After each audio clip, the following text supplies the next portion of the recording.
Joining me today is Dr. Jennifer Kramer, MOA's curator of the Pacific Northwest. She's one of the co-creators of this powerful exhibition as well. She's worked closely with the Nuxalk Nation to bring their stories, their traditions, and language to life in a way that both honors history and healing. Thank you so much for joining us and giving us a wonderful tour, a special media preview of the Nuxalk Strong Dancing Down the Eyelashes of the Sun. What a powerful name. Can you tell us a bit more about this exhibit? Oh, absolutely. It has been my pleasure to co-curate with Dr. Sentikula Clyde Talio this exhibition. It has been 5 years in the making, about a year and a half of intensive effort of choosing the treasures that we would be borrowing and bringing together for this exhibition. Sentikula and I have been visiting Nuxalk treasures and museums around North America for over 15 years together and working towards this moment of being able to share with the world, the Nuxalk Nation, their past, present, and future in this beautiful exhibition. What a powerful moment, and it's a beautiful day to be here. Really feel the vibes. So, as you can see, this is the main entrance to the gallery that houses Nuxalk Strong.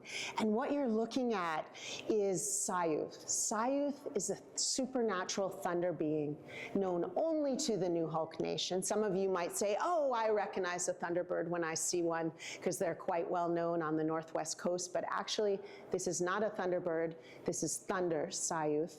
And thunder is a supernatural being that creates lightning and thunder, and that dances across the mountaintops, and of which many Nuxalk lineages hold Smayusta, ancestral origin stories about meeting thunder in the past. And what I love about the strength of this image is that this was created by Anuhimana Jade Hanus, who is a young Nuxalk carpenter, a Nuxalk artist, gifted in carving, in painting, in design. Her work is incredible, and I was so excited that she took up our offer to intern with our designers for this exhibition, because not only is this exhibition filled with Nuxalk carving and weaving styles that are uniquely Nuxalk, but the entire aesthetic and feel of the show is created using designs that Jade co-created with Cody Rocco, our graphic designer, and Josh Doherty, our exhibition designer, and myself, and Dr. Sentikula Clyde Talio. And because we had Jade as part of this project, we were able to bring those exhibition designers up to Bella Coola, to Kumkuts, so they could witness what it feels like to be in that special place, a rainforest where these huge mountaintops where Sayuth thunder dances across actually go down to the Nuxalk River, what we call the Bella Coola River now, and to meet Nuxalk people in their home. And so that is the energy that you see depicted here and that you're going to experience if you come on down and get to see this incredible exhibition. Can you share with us a bit about how the Nuxalk Nation, how they have received this? Because you had the big opening, you know, there was the media preview, then with the ceremonial dance and Absolutely. Everything. It was live streamed on social media. Quite a moment for me to watch, as well as many others online. Obviously, the Nuxalk Nation are so proud and so happy that this exhibition is happening. One of the things to mention is that the Nuxalk have never had their own self-represented exhibition for the world. There were over 250 Nuxalk people who came either from Bella Coola, from Kumkuts, where they live, or from the lower mainland, where they also live. It really wasn't a regular museum exhibition. It was more of a piece of a potlatch. Social work happened. The head hereditary chief, Staldamp Nuhinlaik, actually took the opportunity to name the next Staldamp, the next chief, which will be his daughter, Gabby. tabby pootless. So real work was done. This wasn't a performance for guests. The guests were witnesses to the real political, economic, historical work of when a nation shares who they are and legitimizes their sovereignty in a public way.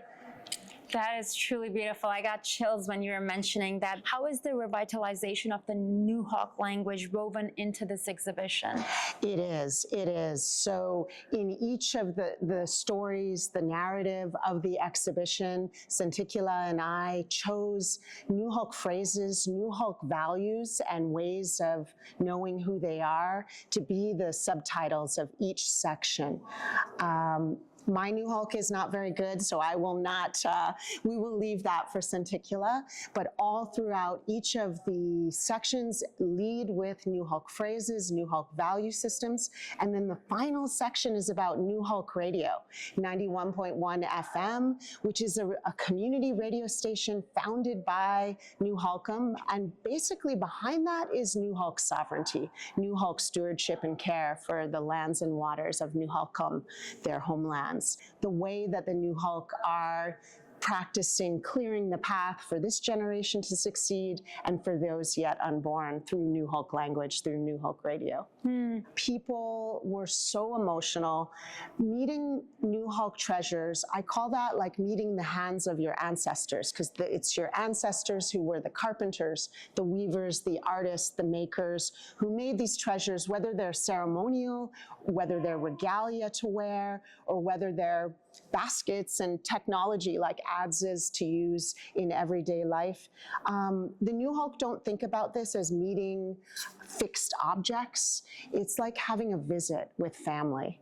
And it's bittersweet because you have all those feelings of how is it, thanks to colonialism, thanks to the anti-potlatch law, that these treasures made their way into museums and private collections. But one of the things we were emphasizing that was different about this exhibition is that the Nuxalk have actually always had foresight about planning to share and protect their knowledge, their stories, their smayusta, which are their histories of how they came to these lands, by placing these treasures in the safe places so that when the future generations were ready to have them home, they would be there.